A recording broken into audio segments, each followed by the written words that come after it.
Press the like, press the link, click subscribe. Now, first of all, our president's been up to his usual ways of running this country, like no other president could. Well, like a Don.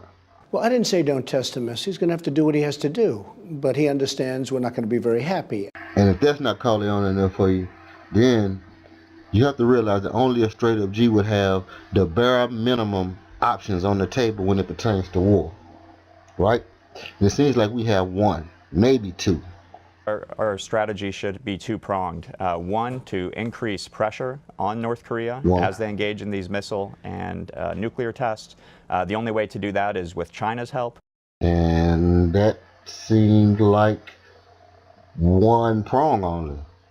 And it seems like it's the exact same prong that we've been hearing throughout the whole 100 days. Hope that China helps. And President Xi, I believe, has been putting pressure on him also, but so far. Well, the Don don't have no problem name dropping, but either that's his very unhappy face or he can smell what the rock is cooking. And from where I see it, it smells like President Xi is cooking up some presidential shit, from what I can understand. And other than that, I don't see where the Donald is getting all the flack from. I think he's spot on with the way he views everything, right? You have to trust him because he's only going to give you the facts. The Chinese are allies, have been allies with North Korea. How are you sure that they're not using this as a way to test you? You can never be sure of anything, can you? Fact. See, that's a fact. And up until you became president, we couldn't be sure of anything. But now I think it's at least one thing we can be sure of. There is always, of course, the risk of a crisis and things spinning out of control. Well, that's one thing. Anything else?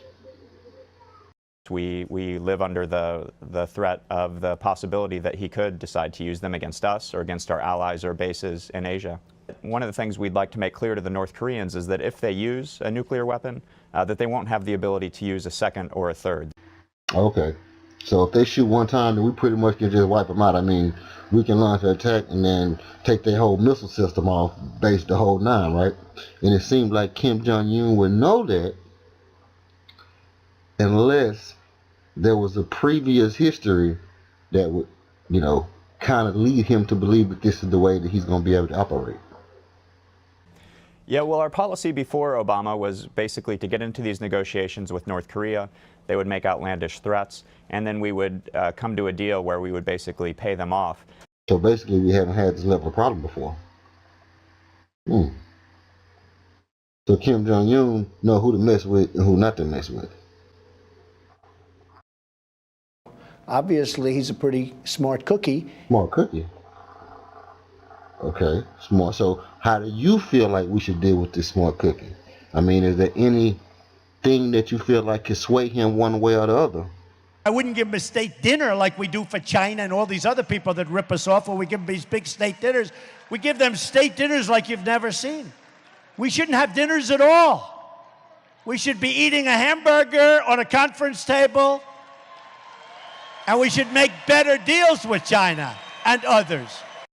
I mean, yeah, because Shaq always say without the others you can't win a championship. So the Chinese and the North Koreans realize there are costs, real costs. Oh, snap. I finally got it. So after he take the stakes away from President Xi, that's going to put pressure on Kim Jong-un. I don't believe that the president of China, who is a very respected man, will be happy either. Well, that's the purpose of sending the extra force there this week, to make the North Koreans realize that if they try to start a conflict, that we have superiority and it won't go well for them. They say the way to a man's heart is to his stomach. So maybe the Donald is the best negotiator ever.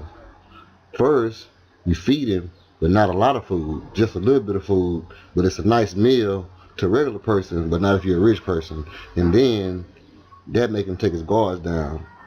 So then you can fight him with his guards down, and he'll be full off the hamburger that you ate on the conference table. Man is a genius.